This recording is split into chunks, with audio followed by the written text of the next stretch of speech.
자, 이번 시간은 이제 지능의 측정입니다. 자, 지능이 뭔가, 자, 우리가 다시 정리하면 이제 교육심리에서 인간의 변화가 지속적 변화 학습인데 이걸 다루는 게 학습이론. 지속적 변화 어디 일어나는가? 머릿속의 행동에. 인지주의는 머릿속 변화다. 행동주의는 행동의 변화다. 그래서 머릿속 변화, 행동 이렇게 두 가지 주장인데 인간의 변화했던 영역, 지적 영역, 정의적 영역, 신체적 영역이 있는데 인지주의는 지적 영역을 중시하는 사람들이고 행동주의는 행동적 영역 중시하는 사람들입니다. 그러면 그중에 지적 영역 중에 지적 영역은 어떻게 작용하는가? 지각하고 사고하고 또 정보 처리해서 외부를 표현하고 언어를 표현하고 이런 과정을 거치는데 이런 외부 지각해서 머릿속에 저장하는 단계를 정보 처리론에서는 단기 기억, 장기 기억, 그전에는 감각 기억 이런 식으로 정보가 처리된다. 그러면 그 처리하는 능력을 지능이라 하는데 그럼 지능에는 어떤 요소가 있는가, 어떤 내용이 있는가 연구하는 것이 내용이론입니다. 내용이론. 자, 슈피어만, 캐털, 손다이커, 서스톤, 길포드, 가드너 이런 사람 다 지능에는 어떤 내용이 있는가? 어떤 사람은 그 내용이 2가지다, 5가지다, 9가지다, 7가지다, 4가지다, 120가지, 150, 108 등등등 다양하게 주장하고 있습니다. 그런데 이제 스턴버그 와서는 그 내용 몇 가지는 그게 중요한 것이 아니고 그것을 어떻게 활용하느냐. 2가지든 3가지든 그걸 다 섞어서 잘 활용하는 게 중요하다. 이렇게 보는 것이 과정이론입니다. 과정이론. 그래서 과정이론 사람들 대표는 스턴버그인데 스턴버그는 지능은 학교에서 공부 잘하는 지능이 아니라 사회에 나가서 출세하는 지능, 성공지능이 중요하다. 성공지능. 그래서 성공하려면 여러 가지를 다 아우러서 잘 활용해야 된다. 이렇게 봅니다. 학교에는 한 가지 과목만 잘하면 한 가지 성적 잘 나오는데 사회는 한 가지 잘해서 돈 벌 수 없다는 것입니다. 다 골고루 잘해야 된다. 이렇게 봅니다. 그것이 지능이란. 그렇다면 그 지능이 어느 정도 똑똑하고 멍청한지 재보자는 것이 지능의 측정입니다. 측정. 우리가 측정하는 거 재는 건데 우리 나중에 교육평가에 나오겠지만 측정하고 평가가 있어요. 평가. 측정은 이렇게 양적으로 재는 것이고 평가는 양적으로 재고 거기다가 가치 판단하는 것입니다. 그래서 이걸 질적 개념, 평가는 질적 개념, 가치 판단하는 질적 개념이고 측정은 양적 개념입니다. 양.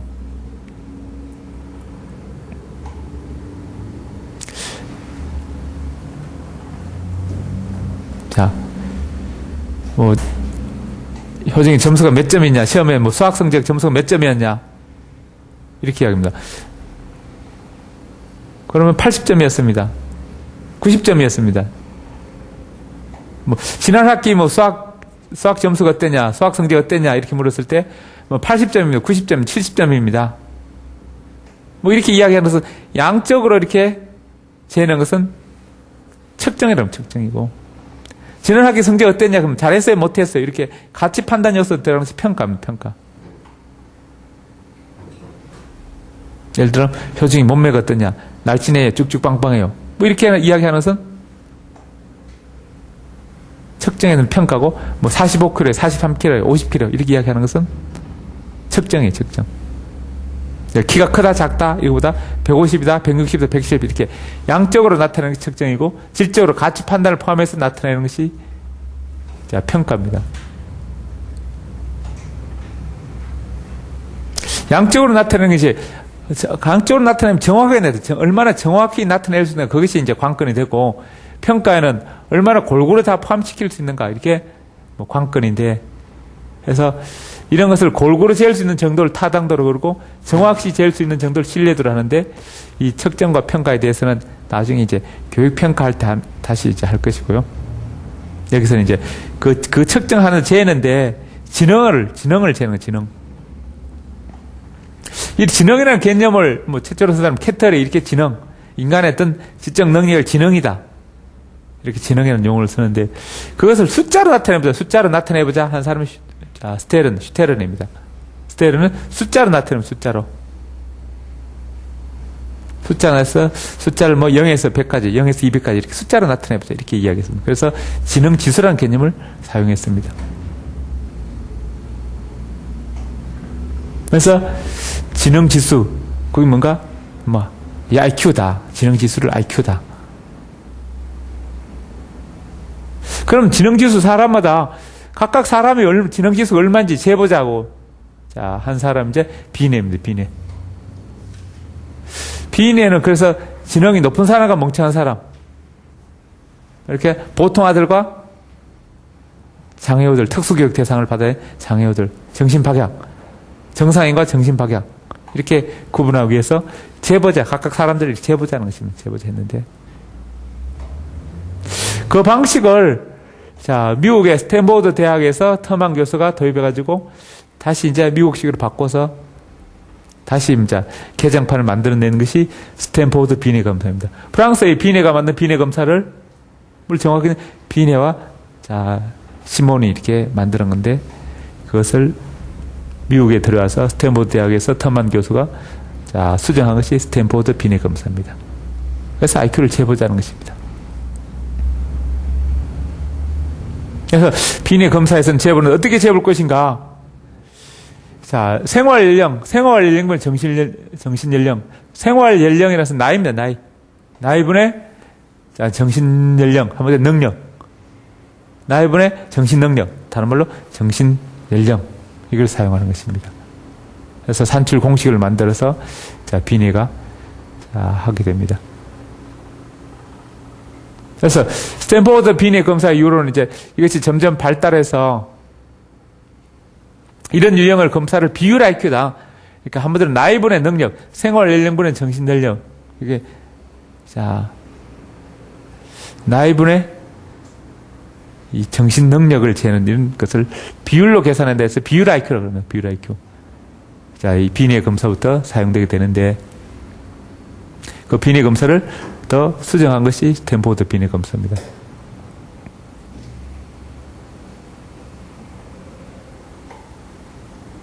자, 그렇다면 이렇게 아까 비례 IQ 같으면 이렇게 시간이 점점 지나가면, 자, 그 다음에 정신 능력이 Y축이고 X축이 시간이라면 결국 이렇게 비율적으로 이렇게 100%라면 이게 밑변분의 높이가 항상 이렇게 비례적으로 되어 있습니다. 그래서 비율 IQ입니다. 그런데 실질적으로는 그렇지 않고 이게 초기에는 급격히 늘어나다가 갑자기 줄어들게 됩니다. 그래서 비율 IQ로 하면 비율이 점점 줄게 됩니다. 그래서 유치원 때, 초등 어릴 때는 다 영재인데 나이 갈수록 점점 이렇게 멍청하게 됩니다. IQ 지수가 낮아집니다. 그건 단순히 이제 사람 인간 발달은 대부분 비슷한데 수치를 계산하면 초기에는 밑변분의 높이가 높았다가 점점 밑변분의 높이가 점점 줄어듭니다. 비율이 점점 줄게 됩니다. 그래서 처음에는 급격히 상승하다가 능력이, 자, 이렇게 사춘기 지나면서 점점 완화돼서 이제는 고정됩니다. 거의 이제 성인이나 비슷합니다. 그렇다면 비율 IQ가 사람의 능력을 제대로 재지 못한다는 것입니다. 똑똑한 사람과 멍청한 애들 제대로 재기 힘들다. 결국 우리가 지능은 어른하고 아이를 비교하는 게 목적이 아니고 같은 또래 아이들 중에서 똑똑한 애들과 멍청한 애들 재는 게 지능검사, 지능 측정의 원래 의도 아니냐.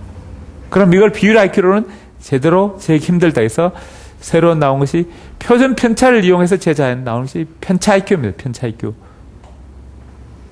평균을 100으로 하고 보통 애들이, 자, 몇 점 정도 떨어져 있고 그 보통 애들보다 얼마나 잘하고 얼마나 못하는가. 예를 들어 보통 애들이 100을 평균을 100으로 잡았다면 보통 애라 하는 애들이 보통 한 85에서 115까지 몰려있는 애들이 보통 애들이다. 그런데 좀 멍청한 애들은 그 보통 애들 좀 멍청한 정도 훨씬 더 멍청하거나 똑똑한 애들은 보통 애들 똑똑한 정도 훨씬 더 똑똑하거나 그래서 보통 애들보다 얼마나 더 멍청하고 얼마나 더 똑똑한가 그것을 재는데 이 보통 애들이 흩어진 정도가 이렇게 표준 편차. 예를 들어 이걸 성적으로 하면 고등학교 때 이렇게 같은 반의 평균 성적 반평균이 이제 85점입니다. 85점인데 대충 이게 85점 위아래 플러스 마이너스 한 5점 간격으로 대부분 몰려 있습니다. 보통 애들은. 성적이 학판에서 보통이다 하는 애들이 중간 정도 학생들이 평균 85에서 뭐 플러스 마이너스 5 정도에서 80에서 90까지 몰려 있다. 그러면 공부 좀 잘하는 사람은 95, 아주 많이 잘하는 사람은 100. 좀 못하는 사람들은 자, 뭐, 85보다 훨씬 떨어지는, 뭐, 70, 60, 이렇게 돼요. 그래서 반평균은 이렇게 아까 85니까 보통 애들은 플러스 마이너스 5점에서 80에서 90까지 몰려있는데 좀 못하는 애들은 뭐, 70 밑으로. 뭐, 또는 또 70에서 75, 65, 70, 이 정도 몰려요. 그러면 보통 애들은 평균 85점에서 플러스 뭐 5점 정도 이렇게 차이 나는데 나는 아래로 10점 차이 나는 2배로 나고, 뭐 3배로 나고, 이런 식으로 보통 애들하고 얼마나 많이 떨어져 있는가, 그걸 비교하는 것이, 자, 이 편차 IQ입니다. 표준 편차가 뭔가? 보통 애들보다 얼마나 더 많이 떨어져 있는가, 보통 애들을 얼마나 많이 잘하는가, 보통 애들 얼마나 많이 못하는가, 그것을 나타내는 수치가 표준 편차입니다. 그래서 표준 편차를 이용해서 지능을 재보자, 이렇게 이야기합니다.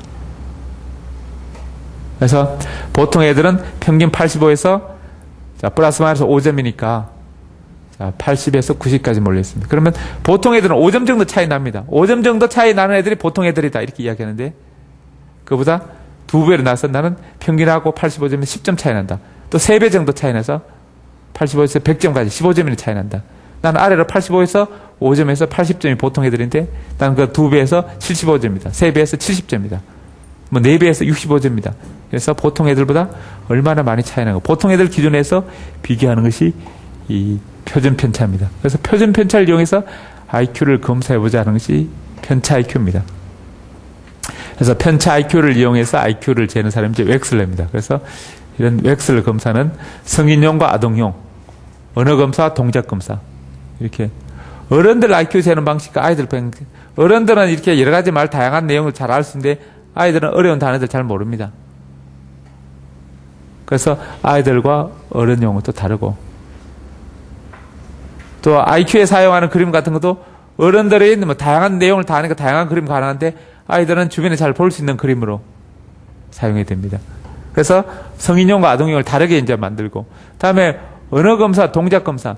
이 글로에서 묻는, 자, 질문에서 답변하는, 이렇게 체크하는 그런 방식이 있고, 이 글을 모르는 사람들, 문맹자들이나 이런 사람들 위해서는 동작으로 해보라, 이렇게 동작으로. 글씨로 하지 않고 동작으로 해보는 이런 방식이 이제 동작 검사입니다. 그래서 언어 검사, 동작 검사. 이렇게 나이에 따라 두 가지 형태로, 또 표현 형태에 따라 두 가지로 이렇게 나눠서 검사해 봅니다. 그것이 이제 웩슬러 검사의 특징입니다. 그 다음에 이런 검사도 개별 검사, 집단 검사, 혼자서 이렇게 뭐 상담실에 와서 혼자서 검사하는 방식이 있고, 교실에서 여러 명 해서 같이 쫙 나눠주고 같이 딱 시간 재서 시작, 끝, 이렇게 해서 자, 내세요, 뭐 제출하세요 해서 같이 검사하는 것입니다. 이렇게 집단 검사. 사실 이렇게 이런 집단 검사는 단체로 검사하는 것은 원래 이제 1차 대전 때, 2차 대전 전쟁이어서 이제 자, 1차 대전 1914년에 19년까지 일어나는데 2차 대전 39년에서 뭐 45년까지 일어나는데 1차 대전에서 사람들이 전쟁이 많이 옵니다. 특히 이제 1차 대전에서 미국이 이제 참전하면서 미국의 흑인들을, 노예들을 대량으로 이렇게 전쟁에 동원합니다. 그러다 보니까 이 흑인들 중에서 그래도 좀 똑똑한 애들 있고 멍청한 애들이 있는데 이걸 어떤 사람 포병을 하고 어떤 사람 보병을 하고, 영근이 군대 갔다 와서 뭐 병과가 뭐해서 행정. 자, 병과가 뭐 일빵빵이다, 아니면 뭐 자 뭐 통신은 뭐 620이다, 640이다, 6자로 시작하는, 이제 보병은 1로 시작하고 뭐 그다음에 뭐 4로 시작하는 전 병과가 쭉쭉 있습니다. 대부분 이제 보병은 이렇게 1빵빵이라 그래서 1로 10이다. 그래서 좀 멍청한 애들은 보병, 좀 똑똑한 애들은 그래도 뭐 자, 포병, 이렇게 구분하자 해서 저 연병장 세워놓고 OX 키드를 냅니다. 그래서 맞다고 생각하는 사람 이쪽으로, 틀렸다고 생각하는 사람 왼쪽으로 해서 이렇게 색귀를 쳐놓고 왼쪽 오른쪽에서 뭐 OX 퀴즈에서 IQ 검사를 합니다. 이렇게 집단으로 연명장 모아놓고 했던 그 이제 자, 계기로 해서 집단은 한꺼번에 IQ 검사해보자, 한꺼번에. 그래서 종이를 쫙 나눠서 같이 검사하는 방식으로 하게 됩니다. 그래서 이 집단 검사는 군대에서 처음으로 실시됩니다. 포병을 이렇게 폭 쏠려면 계산도 수학 계산해야 되니까 머리가 좀 잘 돌아가는 애들 이렇게 포병을 쓰고, 그래서 좀 눈치 빠른 애들은 행정병을 쓰고, 그다음부터 멍청한 애들은 뭐 치사병을, 치사병이 이거 멍청한 거 아닌데, 근데 그 당시는 그랬다는 것입니다. 지금은 그냥 자기 원하는 데 가는데, 그 당시 1차 대전에 이렇게 뭐 해서 뭐 구분하기 위해서, 그래서 연명장 모아놓고 이렇게 OX 퀴즈에서 맞추는 이런 형식이 이제 어떤 집단 검사가 점점 발달해서 지금 교실에서 단체로 검사하는 그런 검사 방식으로 발전해 온 것입니다.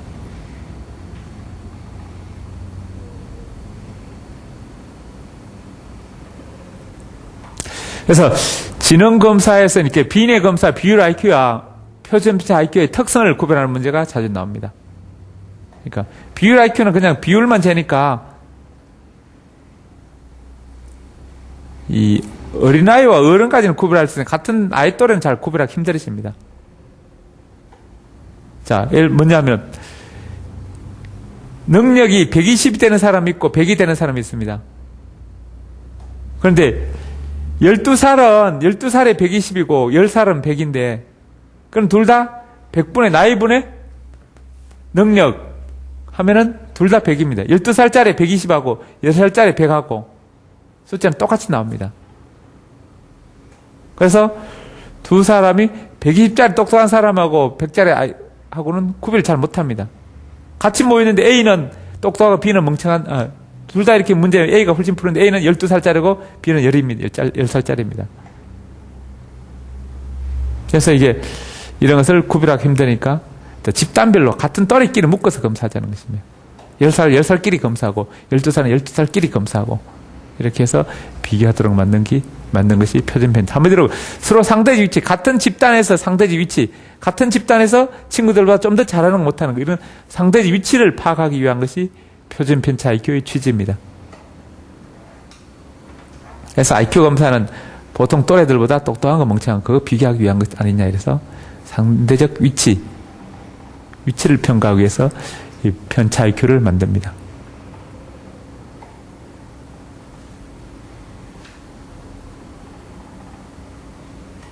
사실 이 지능은 처음에 이렇게 만들어질 때 1905년에 이제 비네가 이렇게 지능 검사를 했을 때 이렇게 정신박약자를 분리해내기 위해서 만들었습니다.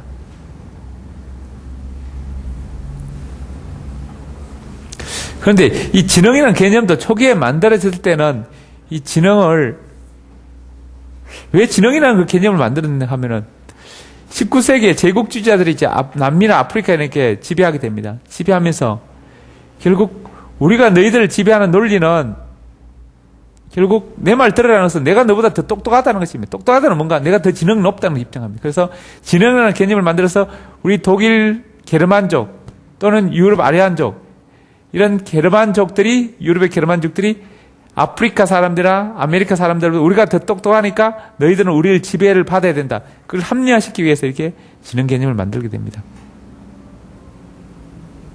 사실 이렇게 인류 역사 중세까지는 너는 내 말 들어라. 그리고 우리 조선시대는 나는 양반이고 너는 상놈이니까 상놈들은 양반의 말을 들어야 된다. 양반 따라해. 이런 식으로 유럽 같으면 나는 귀족이고 너는 농노고. 그래서 귀족의 말을 들어야 된다. 이런 식으로 신분에 따라 이렇게 억압했습니다. 그 다음 산업혁명 오면서 이제는 좀 농노들도 도망쳐서 이제는 이제 도시로 나가서 장사해 돈을 좀 벌었습니다. 상인이 되고 돈이 있으니까 떵떵거리게 됩니다.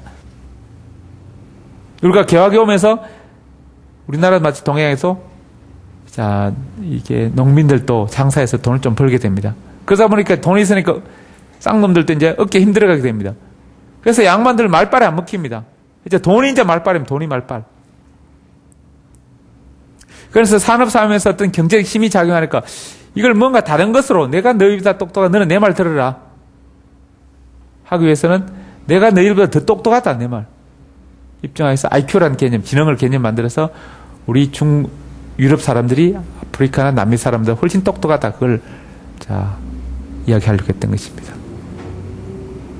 그런 잔재가 2차 대전 때는 와서는 독일의 게르만족들은 게르만이 최고 똑똑하고 유태인들은 멍청하다 이렇게 해서 똑똑한 유대인들을 다 가다가 죽여버리고 독일은 똑똑하다 항상.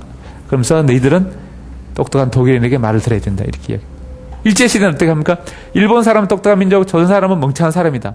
이런 식으로 홍보하면서 조선 사람 똑똑한 사람 못 나타나도록 높은 산 같은 데 말뚝을 받고 막 그럽니다. 그래서 일본 사람 똑똑한 민족이고 조선 사람 멍청한 민족이다. 이걸 암암리에 합리합니다. 결국 다 식민지 정책이 그런 똑같은 건데, 그래서 유럽 사람들은 남미나 아프리카를 식민지 지배하기 위해서 이 진영 개념을 만들어냅니다. 그래서 자, 그런데 그 당시 국내적으로는 이렇게 뭐 지배층이나 강대국, 제국 이런 사람들이 어떤 유리하도록 IQ 문제를 만들어집니다. 그래서 그 나라의 어떤 문화적 차이에 따라 IQ가 점수 차이가 나게 됩니다. 사실 지금 현대 방법으로 되면 이 한국이나 홍콩이나 이렇게 동남아 이 극동에 있는 사람들이 IQ가 세계에서 제일 똑똑합니다. 온대 지역이고. 그래서 홍콩, 대만, 한국 이렇게 자 극동 지방에 있는 사람들이 IQ 굉장히 똑똑한 편입니다. 이제 옛날에는 그렇지 않은데, 옛날 문제들은 자 옛날에 나왔던 초기의 문제들은 그런 제국주의 사상이 있기 때문에 문제가 어떤 유럽식으로 유럽 문화를 담고 있습니다. 그래서 동양인들에는 점수가 잘 안 나오도록 되어 있습니다. 예를 들어 뭐 그림이 이렇게 옛날 어떤 거 이제 흑인 여자, 백인 여자, 황인종 여자 이렇게 그려놓습니다. 다음 중 가장 아름다운 여자에서 다 정답은 백인 여자입니다. 흑인은 자기 흑인 여자 아름답다고 찍을 것이고 황인종은 황인종 여자 아름답다고 찍을 것입니다. 그런데 정답은 백인 여자입니다. 그래서 다음 중 이렇게 뭐 피자를 3번 자르면 몇 조각 나오는가 이렇게 문제를 나옵니다. 그러면 피자를 먹어본 유럽 사람들은 좀 답을 하는데 한국 사람 피자를 안 먹으면 이거 피자를 어떻게 생긴지는 모릅니다. 그러니까 한국 사람들이 점수 틀리게 됩니다. 대충 찍다 보니까 엉뚱하게 찍게 되고 점수 낮게 됩니다. 이 동양 사람들 항상 서구 문화권의 문제가 만들어지는데, 반대로 이제 예를 들어 동양 문화권의 점수 잘 들어오게 만들려면 예를 들어 케이크를 갖다 놓고 이걸 3번 잘라서 8조각 만들어라 이렇게 문제를 냅니다. 그러면 자 한국 사람 같은 데는 이거 금방 조금 생각하면 그냥 3번 잘라서 8쪽 다 만들어냅니다. 그런데 서양 사람들은 3번 잘라 8쪽 거의 다 못 자르냅니다. 못 만들어냅니다. 왜냐하면 그 사람들은 케이크를 항상 위로만 자릅니다. 위로 아무리 잘라봤자 3번 잘라서 8조각이 안 나옵니다. 동양 사람들은 케이크 갖다 놓고 이렇게 옆으로 탁 자르면 옆으로, 위로 이렇게 2번 자르고 옆으로 한 딱 잘라서 이렇게 해서 케이크를 자를 때 옆으로 한번 딱 자르고 위로 2번 쫙 자르면 8쪽 나옵니다. 그래서 한국은 시루떡 자르는 풍습이 있어 옆으로 자르는 생각해낼 때 그 사람들은 케이크를 항상 옆으로 자르는 법을 항상 위로 자르니까, 그래서 그런 문화적 성향에 따라 점수가 차이가 납니다. 그래서 한국 문화 유리한 문제를 내면 한국 사람 점수 잘 나오고 유럽 사람 점수 낮게 나옵니다. 이런 것처럼 문화적 토양에 따라 점수 차이가 나옵니다. 그런데 기존에 만들었던 유럽 문화에 유리하게 해서 유럽인들이 IQ가 상당히 높게 나왔습니다. 그래서 그것을 극복하기 위해서 자 나온 IQ 검사가 뭐 손파 검사나 KABG 검사 이런 것들입니다. 어떤 문화적 차이나 어떤 경제적 차이 이런 것을 없애서 똑같이 나오도록. 예를 들어 IQ 검사하는데 뭐 컴퓨터 뭐 자판 어떠거나 컴퓨터 이런 이야기 잔뜩 나옵니다. 그러면 컴퓨터 키보드를 3줄로 나누면 한 줄에 몇 개 있는가 이렇게 뭐, 그럼 컴퓨터 키보드가 몇 개 있는지 모릅니다. 컴퓨터 안 달아보는 사람들은. 그러면 거기에 문제가 1, 2, 3도 집어넣는데 그냥 대충 찍게 되니까 많이 틀리게 됩니다. 그러니까 시험 문제 그 사람들의 어떤 문화적 토양을 담고 있는 문제는 쉽게 접할 수 있는데 그렇지 않은 내용 나오면 어렵게 됩니다. 우리가 지난번에 교육사회학에서 도농 간의 격차가 문화적 토양에 따라 다르다고 이야기했는데, 수능시험에도 농촌 문제 이렇게 많이 나오면 농촌에 점수 잘 나오고 도시적 내용이 많이 나오면 도시 애들이 점수 쉽게 맞을 듣게 됩니다. 그런 것처럼 IQ 검사에도 자기 문화적 토양을 많이 담고 있으면 쉽게 풀 수 있고 그렇지 않으면 어렵습니다.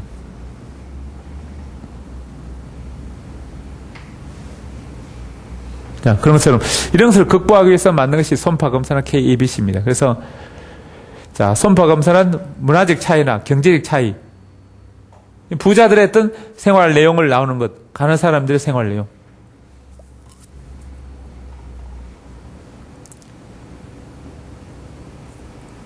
예를 들어 자, 이렇게 IQ 검사에서 다음에 피아노 건반의 순서가 맞게 배열된 것은, 건반 모양과 비슷한 것은, 이렇게 피아노 본 적이 없는 사람들은 피아노 건반이 어떻게 생긴지 모릅니다. 그런 사람들이 그 문제를 맞추지 못합니다. 대충 찍어서 맞출 수는 있겠지만, 그런 것처럼 문화적 토양에 따라 점수가 달라지게 됩니다. 이것을 극복하기 위해서 만든 것이 손파 검사나 KABC 검사, 이런 검사들입니다. 한마디로 문화적 차이를 극복하기 위해서 IQ 검사를 수정한 것입니다. 근데 KABC 검사는 이렇게 내용을 순차적으로 검사하는 방식, 동시검사. 정보 처리를 순차적으로 하나씩 하는 방식과 동시에 하는 방식. 그래서 얼마나 빨리 하는가. 그래서 검사하고, 그 다음에 종합 처리. 동시에 하면서 또 순서로 같이 섞여 있는 문제. 자, 얼마나 얼마나 빨리 하는가. 동시 처리, 순차 처리, 종합 처리. 빨리 하는 정도. 그 다음에 얼마나 많이 하는가. 습득도 정도. 그러니까 빨리와 많이. 자, 새로운 아이디어를 제보라 이렇게 이야기했는데, A라는 사람은 머리가 잘 돌아 한꺼번에 한 10초 만에 10개를 생각해냈습니다. 그 다음에 11초, 12초, 20초 지나는데 더 이상 생각이 꽉 차서 처음에 10초 만에 10개 냈지만 그 다음에 20초 시간을 더 주니까 11개, 12개밖에 못했습니다. 30초에도 13개, 14개까지 갔습니다. 그런데 B라는 사람은 처음에 10초 만에 새로운 아이디어를 생각해보니까 10초 만에는 한 8개밖에 못했습니다. 20초 주니까 계속 꾸준히 또 8개에서 16개고 30초 하니까 24개 했습니다. 10초를 줬을 때는, 그러니까 빨리 할 때와 시간을 많이 줬을 때 하고, 그래서 시간을 예를 들면 30분 동안 생각해내라 했을 때는 B라는 24개를 생각해낼 수 있는데 A는 14개밖에 생각 못했습니다. 반대로 시간을 10초 줬을 때는 A는 10개를 생각했는데 B는 8개밖에 생각 못했습니다. 그래서 양으로 검사하면 B가 더 이렇게 얼마나 습득도, 양을 많이 하면 시간을 많이 줘서 양을 얼마나까지 해낼 수 있는가, 이런 사람이 훨씬 유리하고, 아까 이렇게 얼마나 빨리 할 수 있는가, 제한된 시간 10초 안에 할 때 A가 더 IQ가 잘 나오게 됩니다.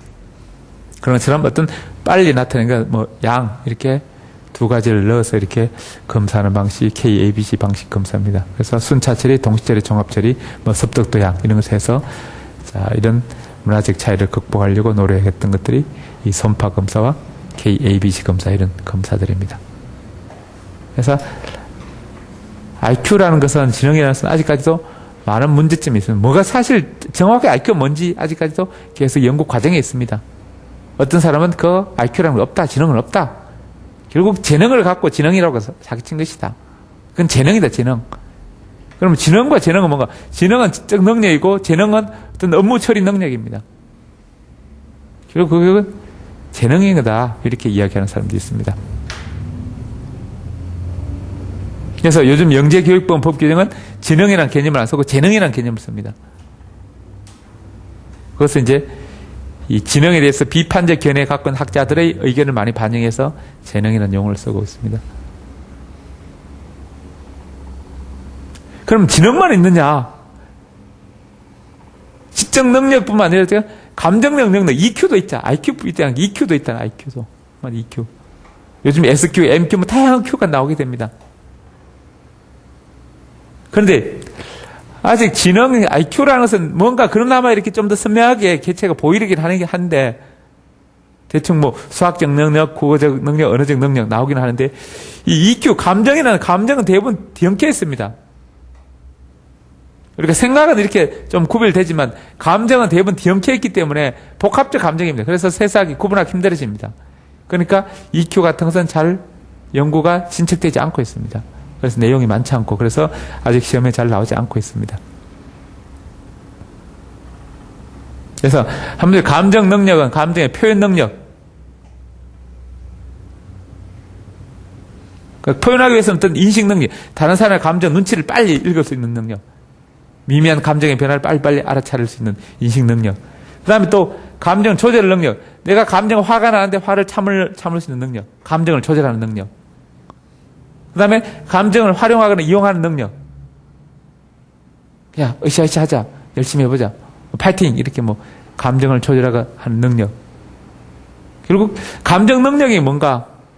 감정의 인식 능력, 감정의 조절 능력, 활용 능력, 이런 세 가지다. 이렇게 하는 것이 5 견해들입니다. 아까 IQ는 여러 가지, 4가지, 5가지, 7가지 여러 가지 견해들도 있는데, EQ도 여러 가지 견해들이 있는데, 아직까지 이렇게 명백하게 정립되지 못하고 있습니다. 그래서 대충, 어떤 인식 능력, 조절 능력, 활용 능력, 이 3가지 큰 그룹으로 나누게 됩니다. 그래서 감정을 인식하고 평가하고, 저런 모습을 보니까, 얼굴 찡그런 모습을 보니까 제가 화났구나. 저 내숭 떨고 있구나. 이렇게 어떤 감정을 슬프거나 기쁘거나 이렇게 인식하고 판단하고 평가하는 능력과 자기 감정을 조절하는 능력, 또는 그런 감정을 활용해서 이용할 수 있는 능력, 이런 것들이 EQ입니다. 그래서 이 지능에서는 비율 IQ와 표준형 편차 IQ, 비율 IQ와 편차 IQ 이 2가지를 구분하는 문제. 한번 이렇게 비율 IQ의 단점을 커버하기 위해서 나온 것이 편차 IQ입니다. 그 다음에 이 문화적 차이를 극복하기 위해서 나온 IQ가 어떤 것들이 있는가, 손파 검사, KABC 검사 등등 이런 검사들이 문화적 차이가 지능의 차이를 나타내는데 이것을 극복하고 평등하게 객관적으로 나올 수 있도록 하자는 검사가 손파 검사와 KABC 검사입니다. 그래서 비율 IQ, 편차 IQ, 손파 검사, KABC 이런 지능 검사가 시험에 자주 나오는 내용들입니다.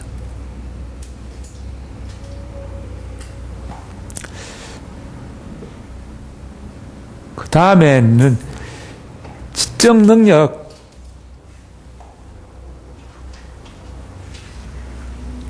지적 능력, 지능과 좀 다른 개념이 이제 창의성입니다. 창의에서 일종으로 생각이 관련되는 것이니까 어떤 지능과 같은 인지적 영역들입니다. 인지적 영역들인데, 지적 능력은 뭔가 기존에 들어왔던 것을 정보 처리하는 능력인데, 이것과 같기도 하고 좀 다르기도 하는 게 이제 창의성. 넓게 보면 지능이 속에 있는 것이고, 좀 세분화 보면 지능과 좀 다른 개념이기도 하는데,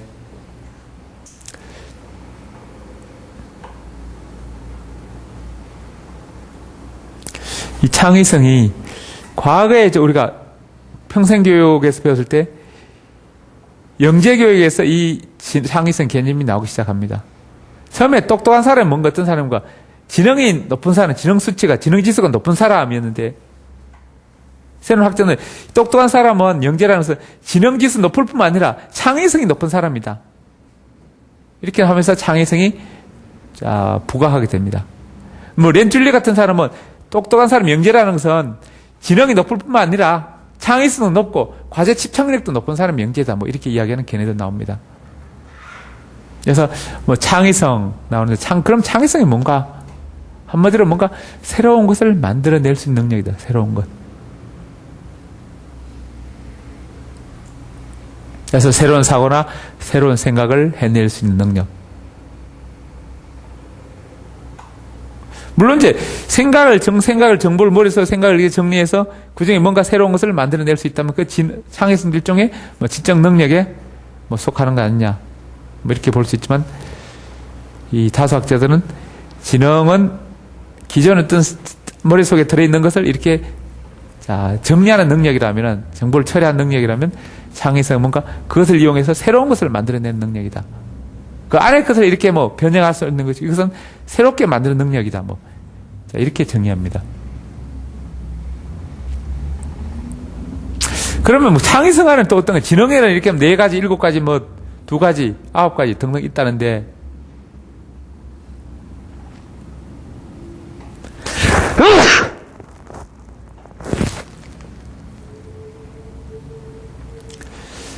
그렇다면 창의성에는 어떤 것이 있는가? 여러 가지가 있지만 그 대표적인 융통성, 유창성 이런 거 있다. 창의성. 그럼 융통성은 뭐고 유창성은 뭐냐? 유창성은 양을 말하는 양적 측면이고, 융통성은 질적 측면이에요. 질적 측면.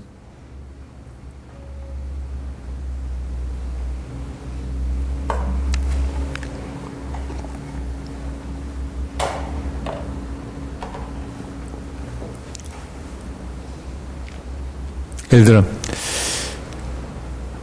예전에 저 필통이 있는데, 예전에 저걸 필통으로 쓰고 있는데, 저걸 어디다 쓸 수 있을까? 어떤 용도로 쓸 수 있을까? 물을 쓸 때? 효정이, 저 필통을 어떤 용도로 또 쓸 수 있어?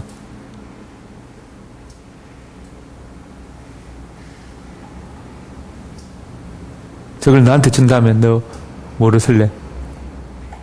또 필통 말고 딴 거는 또?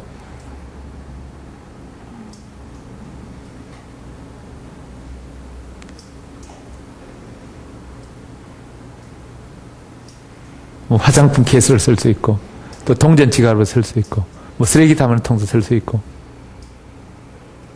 이렇게 다 이렇게 보면 동전 담는 쓰레기 다 담는 용도면 담는 용도 쓸 수 있고, 아니면 저기 아까 쉬는 시간에 낮잠 잘 때 베개를 쓸 수 있고, 아니면 미운 친구 이렇게 때리는 몽둥이도 쓸 수 있고, 등등 다양하게 쓸 수 있는데, 양쪽으로 이렇게 똑같이 담는 용도라면 계속 나열을 하는 것은 그것은 유창성이고, 이 담는 용도뿐만 아니라 때리는 용도, 베는 용도, 이렇게 용도로 지적으로 전혀 다른 측면으로 계속 이야기해낼 수 있는 능력이 융통성. 자, A 학생은 이렇게 동전 지갑, 화장품 지갑, 쓰레기통 등 이렇게 계속 담는 용도로만 계속 이야기했는데, B라는 학생은 담는 용도뿐만 아니라 이렇게 때리는 용도, 베는 용도, 이런 다른 전혀 질적으로 다른 용도를 많이 언급한 사람을 융통성이 높다, 이렇게. 융통성이 이렇게 질적 개념. 그래서 다른 종류로 이렇게 많이 언급한 사람. 같은 종류 여러 개, 5개 아니고 5가지 종류를 이렇게 나열하는 사람. 이렇게 종류가 다른 것을 많이 언급할 수 있는 능력이 이제 융통성이라면, 같은 종류를 많이 이렇게 언급하는 능력이 유창성입니다. 다음은 일종이 다 창의성인데, 창의성 안에서 융통성, 유창성, 그 외에도 정교성, 독창성, 등등 다양한 창의성 능력이 있는데, 가장 대표적인 것이 이제 이 융통성과 유창성입니다. 시험에서는 이 융통성과 유창성의 개념을 구별하는 것이 가끔 나옵니다. 그럼 이 창의성을 높이기 위해서 어떻게 할 것인가, 창의성. 결국 새로운 것을 만들어냈다면 새로운 것을 다양한 상황이나 다양한 것을 많이 접해야 됩니다. 다양한 생각, 다양한 사고를 할 수 있는 시간, 생각할 시간을 많이 줘야 됩니다. 그래서 한번 생각해보라, 이렇게 한번 생각해보라, 다르게 생각해보라, 생각할 시간을 많이 줌으로써 수업 시간에 이 창의성을 높일 수 있는 수업 방법이 됩니다. 그러면 다양한 것을 많이 이제 생각해내기 위한 구체적인 방법 어떤 것이 있는가? 실제 이제 PMI 방법, PMI는 플러스 면과 마이너스 면, 인터레스팅, 특이한 면, 좋은 점, 나쁜 점, 특이한 점.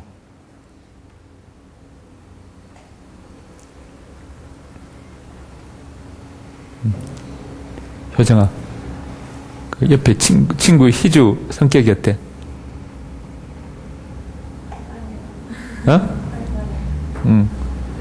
이렇게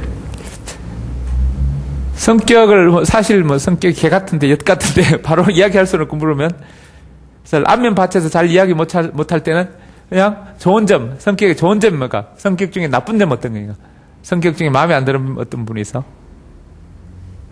이렇게 물고, 그 다음에 또 그냥 나쁜 점만 물으면 안 되니까 좋은 점 한 가지 물어놓고 나쁜 점 물으면, 좋은 점 이야기했으니까 나쁜 점 쉽게 이야기할 수 있는, 그냥 나쁜 점만 이야기하려면 효정이가 착한 애는 안면 받쳐서 이야기를 못합니다. 못하는데 좋은 점 먼저 이야기해주고 그 다음 나쁜 점 하나 이야기하라니까, 좋은 점 하나 이야기했으니까 별 죄책감 없이 나쁜 점도, 부담감 없이 나쁜 점도 이야기할 수 있는 것입니다. 그 다음에 특이한 점도 이야기해보라. 특이한. 그래서 좋은 점, 나쁜 점, 특이한 점, 이런 세 가지로 이렇게 나눠서 생각해 봅니다.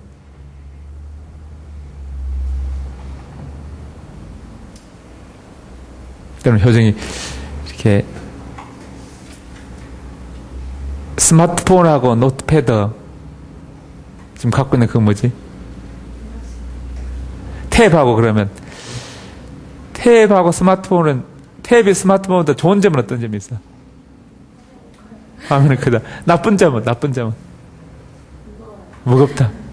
그 다음에 특이한 점은? 차이점은, 가장 큰 차이점은. 뭐 등등 이렇게 좋은 점, 나쁜 점, 특이한 점 이렇게 세 가지로 묻는 방법. 그러면 그냥 막연히 그냥 자 탭하고 자 폰하고 스마트폰하고 어떤 차이 있냐, 뭐 어떻게 다르냐 이렇게 묻는 것보다 좋은 점은 뭐냐, 나쁜 점은 뭐냐 이런 식으로 다각적으로 물어줌으로써 그 자 탭에 대해서 더 자세히 알게 되고 다양한 각도로 볼 수 있게 됩니다. 그러면 다양한 각도로 세 가지 각도가 아니고 또 더 6가지 각도로 볼 수 있도록 하는 방법이 이제 자 식셋 6가지 사고 모자, 6가지 어떤 생각의 관점을 제시해 줄 수 있는 모자. 그래서 자 색깔에 따라 6가지 색깔 모자를 두면서 자 모자를 한 가지씩 주면서 한 가지 써라 했다가 그럼 이제 자 그 모자 색깔에 따라 빨간색 사람은 긍정적 측면을 이야기해보라. 예를 들어 빨간색 모자 쓴 사람은 효정의 긍정적 측면을 이야기해보라. 긍정적 인간성, 좋은 점 이야기해보라. 또는 빨간색 쓴 사람은 효정에서 부정적, 효정이 나쁜 인간성 이야기해보라. 또는 뭐 그 다음에 검은색은 객관적, 흰색은 주관적 측면을 이야기해보라. 뭐 청색은 창의적 측면, 노란색 쓴 사람은 자 어떤 이제까지 이야기한 요약해보라. 그 사람들. 그래서 긍정 측면, 부정 측면, 객관, 주관, 창의여서 6가지 측면으로 볼 수 있도록. 그 다음에 이제 모자를 돌려서 딴 모자는 이제 돌려가면서 모자를 바꿔보라. 바꿔서 자 빨간 모자 쓴 사람은 무조건 부정적으로 이야기하고 그 다음에 뭐 검은색 모자 쓴 사람은 객관적으로 이야기하고 흰색 모자 쓴 주관적으로. 그러면서 계속 돌아가면서 하니까 자기가 그 사람 인간성이 나빠서 나쁜 점 이야기하는 거 단순히 이제 빨간색 모자 쓰니까 부정적으로 뭐 이야기할 기회에서는 부정적 측면을 이야기하는 것입니다. 그래서 그 어떤 주제에 대해서 어떤 사람에 대해서 긍정 측면, 부정 측면, 객관적 측면, 주관적 측면, 새로운 창의적 측면, 요약 측면, 어떤 새로운 관점, 새거 없던 것, 그전에 있는 것 요약하는 측면 이렇게 6가지 측면으로 이야기해 줌으로써 그 주제나 그 내용에 대해서 다양한 각도로 이렇게 다양성을 접하고 다양한 각도로 볼 수 있도록 합니다. 그렇게 함으로써 어떤 새로운 생각, 새로운 사고를 만들어낼 수 있는 능력을 키워주게 됩니다.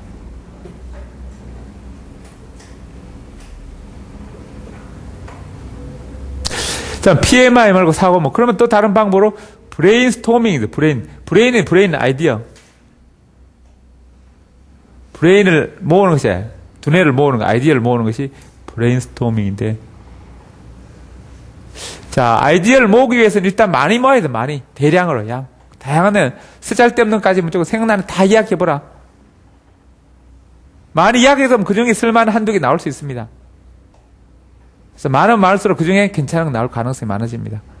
미팅을 많이 하면 많이 할수록 좋은 남자 걸릴 확률이 많고 예를 들어 중국에 인구가 많습니다. 30, 40억 되니까 그 중에 굉장히 키 큰 사람 나오고 특이한 사람 많이 나옵니다. 사람이 많다 보니 그 중에 특이한 사람, 이상한 사람 많이 나오게 됩니다.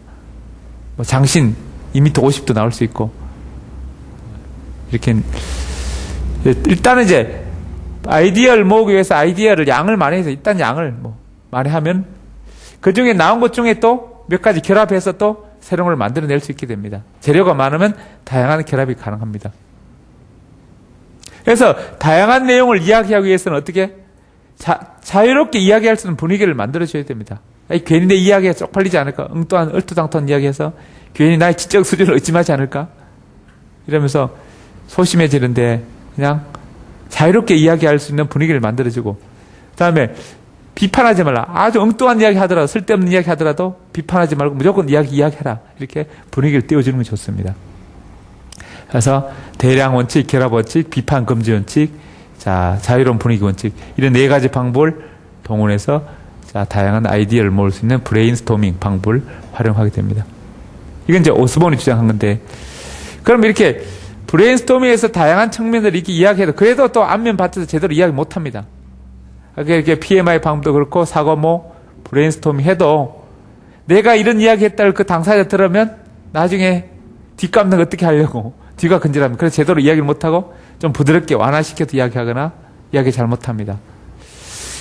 이런 것을 극복하기 위해서 그냥 직접 이야기하지 않고 말로 하지 않고 그냥 라이팅, 글로 쓰게 만듭니다. 쓰게 만들면 누가 썼는지 모르니까 쓰고 그냥 돌립니다. 돌리니까 누가 썼는지 모르니까. 그래서 자유롭게 쓰게 됩니다. 우리 인터넷에 직접 대놓고 나와서 마이크 대놓고 이야기하라고 못하는데 모르게 게시판 악플 쓰라고 리플 쓰라고 하면 익명사이니까 누가 쓴지 모르니까 그냥 아무렇게 막 심한 말을 쓰게 됩니다. 그래서 우리 친구들끼리 모여도 뒷담화 할 때도 그 친구 있으면 대놓고는 못하지만 그 친구 없으면 그냥 좀 심해집니다. 그 친구에서는 나쁜 점 극렬하게 이야기하는데 그 친구 있으면 좀 부드럽게 이야기하고 또 심하게 이야기 못합니다. 그런 것처럼 자, 안 보고 있으면 라이팅 보지 않고 쓰면 이렇게 좀 더 자유롭게 심도 있게 다양하게 쓸 수 있게 됩니다. 그래서 이걸 이제 글로 쓰게 만드는 방법을 브레인 라이팅입니다. 타인 앞에서 솔직하게 이야기 못할 때 그냥 글로 쓰게 만드는 방법입니다. 그래서 PMI, 사고모, 브레인스토밍, 브레인 라이팅 이런 방법들이 창의성을 높이는 구체적 방법들입니다. 그래서 수업 방법에서는 이렇게 전통이나 관습 이런 주입식 방식 하지 말고 또 정의화된 방법 말고 다양한 방법을 수업해보고 다양한 내용을 가르쳐보고 이런 방법을 사용하는 게 좋고 또 이게 창의성 높은 인간들의 어떤 특성들은 유연성이 좀 높습니다. 유연성, 생각의 유연성 또는 생각이 개방적입니다. 너도 옳고 나도 옳고 이것만 옳은 거 아니라 다양한 가능성 이럴 수도 있고 저럴 수 있다. 그런 생각들이 개방성이 높은 사람들이 반드시 이렇게 해야 된다 저렇게 해야 된다. 왜 그것밖에 왜 그따위로 했어 이런 생각이 아니라 그럴 수 있고 이럴 수 있고 다양한 가능성을 인정하는 그런 사고 개방성 있는 사고가 창의성이 높아집니다. 예를 들어 밥 먹으러 갈 때도 맨날 가던 데 가는 사람이 있습니다. A는 맨날 가는 데만 가는 사람이 있는데 오늘 거기 가서 내일 딴 데 가보자. 딴 데 가보자. 그래서 계속 새로운 데 바꿔 가는 사람이 있고 가던 데 늘 가는 사람이 있습니다. 가던 데 늘 가는 사람보다 늘 바꿔 가는 사람이 창의성 있는 아이디어를 더 많이 낼 수 있는 것입니다. 그래서 밥 먹는 늘 바꾸고 하니까 생각도 늘 바꿔봅니다. 그래서 유연성이나 개방성 또는 이제 감수성 이런 건 높은 사람, 민감한 사람 그 다음에 자유분방한 이런 사람들이 창의성이 높습니다.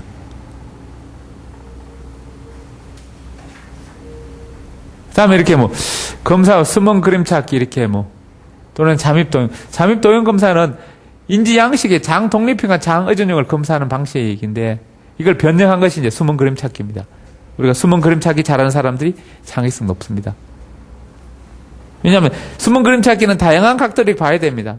그래야만 그 숨은 그림이 보입니다. 그래서 숨은 그림 찾기 또는 문제 만들기 시험 문제를 만들어 보라. 그러면 다양한 형태로 문제를 만들 수 있게 됩니다. 또는 이야기 만들기 이야기를 꾸며서 만들어라. 그러면 다양한 줄거리 다양한 주제 다양한 소재로 이야기를 만들게 됩니다. 이런 방법을 통해서 창의성이 높은지 낮은지 검사하게 됩니다. 창의성도 지능처럼 이렇게 학습에 밀접한 관련성이 있습니다. 창의성 높은 사람도 공부 잘합니다. 성적 잘 나오고 지능 높은 사람 잘 나오고 그 다음에 또 창의성 높은 사람도 성취 동기가 높습니다. 열심히 해야 노력 하고 싶은 동기 유발이 되면 열심히 하려고 하고 그래서 성취 동기도 높고 그래서 창의성 높은 사람이 학습 성적도 높고 성취 동기도 높고 그럽니다. 그런데 교사들은 비슷한 교사는 싫어합니다. 지능 높은 애들은 그냥 알아서 잘 깁니다. 그런데 창의성 높은 애들은 항상 엉뚱한 일을 잘합니다. 그래서 수업 시간을 계속 분위기 망치고 다 이렇게 하세요 했는데 엉뚱하게 저렇게 합니다. 반대로 합니다. 물론 반대로 다른 방법을 해도 결과에 도달할 수 있는데 이 길로 가세요 하는데 이 길로 안 가고 저쪽 길로 돌아서 갑니다. 절로 가면 어떤 게 있을까? 이 지름길로 안 가고 뭘로 한 돌아가 봅니다. 다른 방법을 해봅니다. 동일한 목표를 다른 방법 계속 이렇게 그러다 보니까 선생님 이런 다양한 애들을 다루기 힘들어집니다. 그래서 창의성 높은 애들 선생님도 싫어합니다. 수업 다루기 힘들고 또 분위기도 망치게 되고 왜냐면 딱 해결된 틀 안에서 딱 하면 선생님 관리하기 편한데 자꾸 엉뚱한 거 다양한 거 많이 하면 그거 다 수습하고 수용하기 힘드니까 창의성 높은 애들이 선생님 싫어합니다. 오히려 그래 지능 높은 애들이 선생님 더 좋아합니다. 선생님들이 이렇게 창의성 높은 애들 싫어하니까 학교 수업에서 창의력 높은 애들이 발달되지 못한다는 것입니다.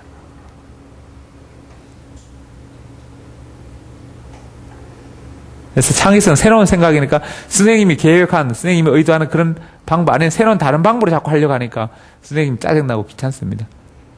사람들 골치 아파집니다. 그러니까 이런 애들 싫어하는 것입니다.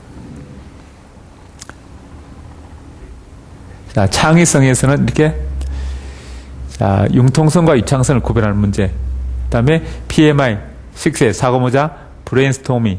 자, 이런 것들을 구별하는 문제들이 자주 나오게 됩니다. 자, 그 다음에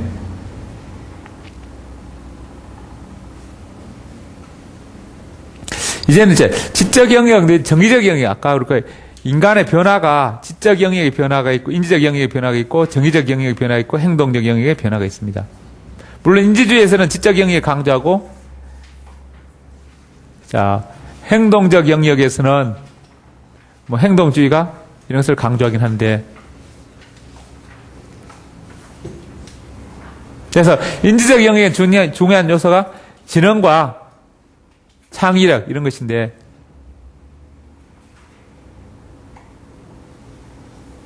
정의적 영역은 주로 감정에 관련되는 것. 그러면 감정의 변화들, 감정에 관련된 영역의 변화들은 어떤 특징이 있는가?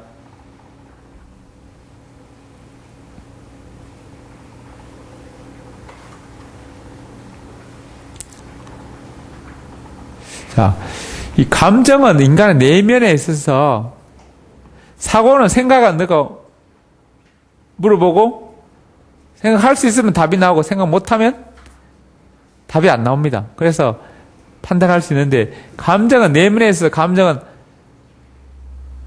제대로 표출될 수 있고 안 될 수도 있습니다. 화나면서 화난 척, 질투하면서 그냥 괜찮은 척 이렇게 할 수 있고 내숭도 떨 수 있게 됩니다.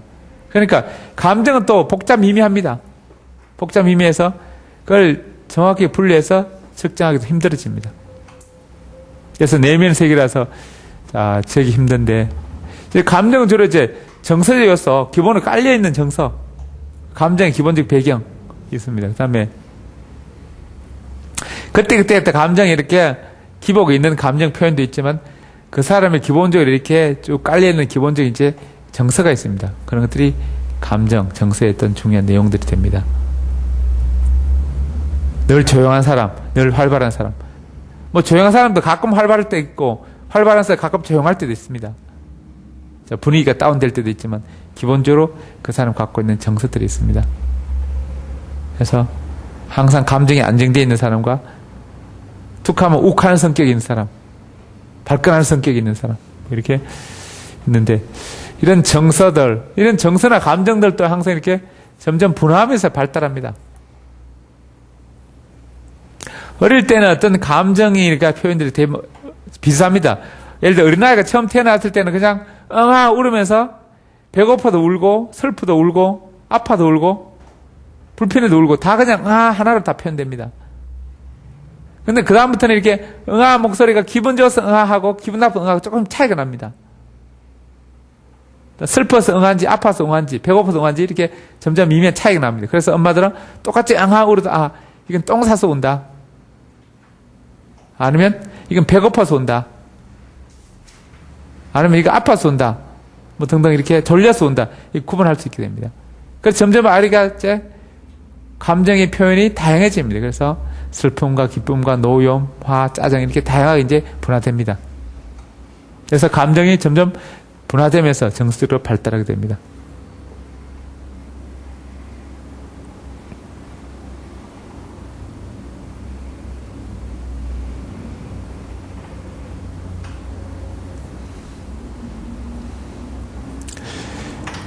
그 다음에 이제 이 감정 중에서 대표적인 이제 동기인데 동기.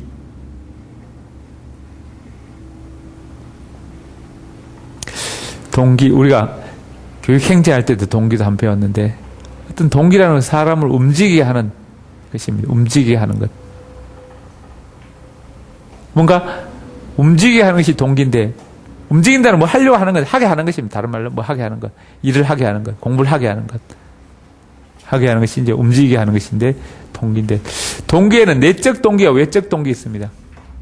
동기도 사람 움직이게 하는 것은 마음이니까 자, 이 감정적 요소들입니다. 그래서 내적 동기와 외적 동기가 있는데, 내적 동기는 그 성취감, 발견의 기쁨, 뭐 이런 것들이고, 자, 외적 동기는 상이나 벌 이런 것들입니다. 성취감, 발견의 기쁨, 이 감정과 관련된 인간 내면에 있는, 그래서 내적 동기입니다.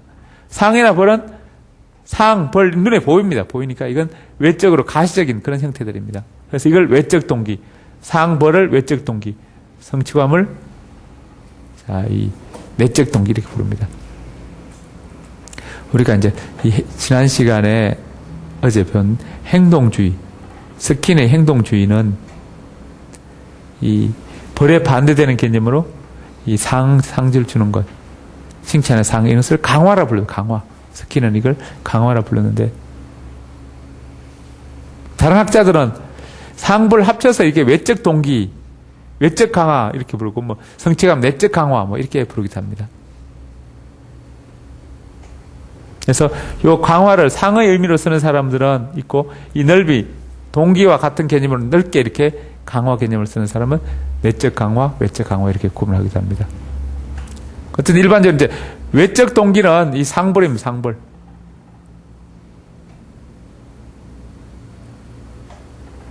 그래서 상벌은 누가 주는가? 타인이, 다른 사람이 나한테 상이나 벌 줍니다. 그러나 이 성취감, 만족감, 발견의 기쁨은 자기가 내면에서 느끼는 것입니다. 남들이 뭐 줘서 느끼는 것이 아니고 스스로 이렇게 느끼는 것입니다. 그래서 자기가 채워지는 것, 자기가 충족시키는 것이고, 외적 동기는 타인이, 상이나 벌은 타인이 주는 것입니다. 타인. 그래서 이 내적 동기는 자연적으로 채워집니다. 내가 뭐 기쁨, 즐거움, 스스로 이렇게 기뻐지는, 즐거워지는 것인데, 상벌은 타인이 야, 상을 줘야 되겠다, 벌을 줘야 되겠다, 타인이 인위적으로 이렇게 주는 것입니다. 그래서 내적 동기는 인지주의 쪽에 가깝고, 외적 동기는 행동주의 쪽에 가깝습니다.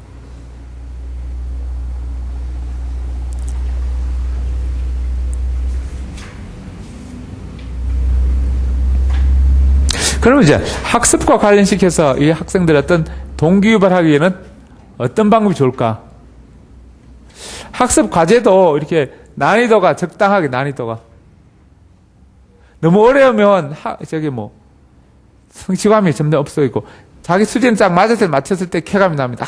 이거 맞췄다, 또 이거 해냈다, 발견했다, 발견의 기쁨이나 성취감, 만족감 이런 것이 나타나게 됩니다.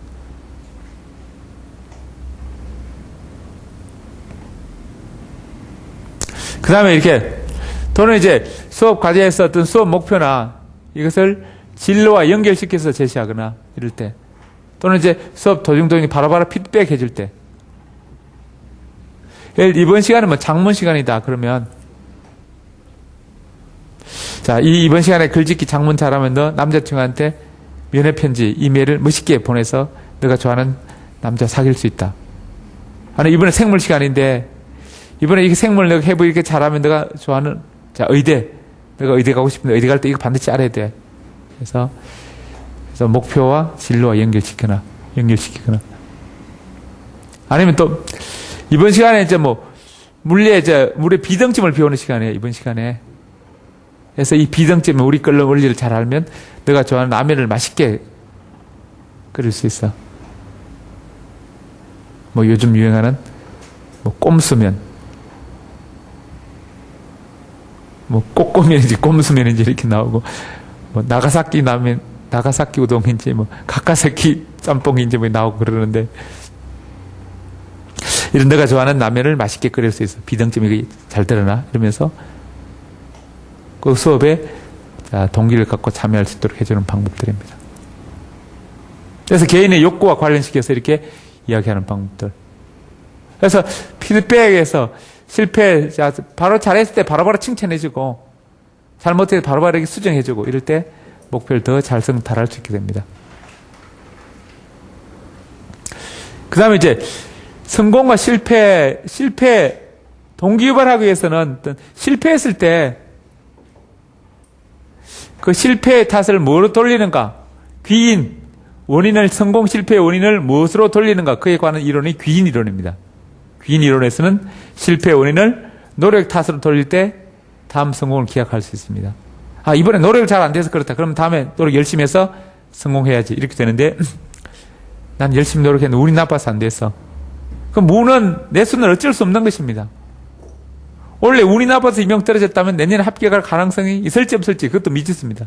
내년에 운 좋으면 합격할 것이고 내년에 또 운 나쁘면 합격 못합니다. 그래서 열심히 하려는 동기가 발생 안 됩니다. 그래서 실패했을 때는 귀인에는 뭔가 실패의 탓을 뭐로 돌릴 것인가? 자, 능력 탓도 있고 노력 탓도 있겠지만 또 선생님 탓이 있고 학교 탓이 있고 시험 문제 탓도 있는데 결국 자, 이 노력 탓으로 돌릴 때 다음 과정에 성공할 수 있게 됩니다. 결국 여러 가지 원인은 여러 가지 있습니다. 내적 원인 있고 외적 원인 있고 자, 이번에 실패하는 임용시험 작년에 떨어진 원인이 남의 탓으로 돌리는 것보다 나의 탓으로 내 탓. 내가 뭐 잘못해서 그렇다. 내 탓으로 돌릴 때 내가 다시 고칠 수 있는 것입니다. 남의 탓으로 돌리면 남 그 사람이 고쳐질지 안 고쳐질지 모릅니다. 시험 문제 탓이 이번에 시험 문제 너무 어려웠다. 그러면 내년에 또 더 어려워질지 쉬워질지는 또 모릅니다. 그래서 내 탓이면 내가 열심히 안 해서 그렇다. 내가 실수했다 그러면 내년에 나는 실수하지 말아야지. 내 탓으로 돌릴 때 자, 다음 성공을 기약할 수 있는 것이고 또 가변적 요소, 고정적 요소 있습니다. 자, 이번 내가 실패한 탓이 고정적 요소, 가변적 요소. 일단 노력은 할 수 있고 안 할 수 있는데 자, 뭐 나는 이게 IQ 탓이다. IQ가 머리가 나빠서 그렇다. 머리가 나빠 IQ는 이게 고치기 힘듭니다. 이 고정적 요소보다 가변적 요소 탓으로 돌릴 때 다음 성공할 수 있게 됩니다. 그 다음에 통제 가능한 요소와 통제 불가능한 요소. 내가 통제할 수 있는 부분이 있고 통제할 수 없는 부분이 있습니다. 그래서 내가 실패한 탓이 통제할 수 있는 이게 노력 같은 것은 본인이 통제할 수 있습니다. 그래서 이는 통제할 수 있을 때 다음 성공 기약할 수 있습니다. 그래서 내적 요소, 내적 요인, 가변적 요인, 통제할 수 있는 그런 요인을 탓으로 돌릴 때 다음 성공을 기약할 수 있는 것입니다. 자, 여기까지 하고 좀 쉬었다 계속할게요.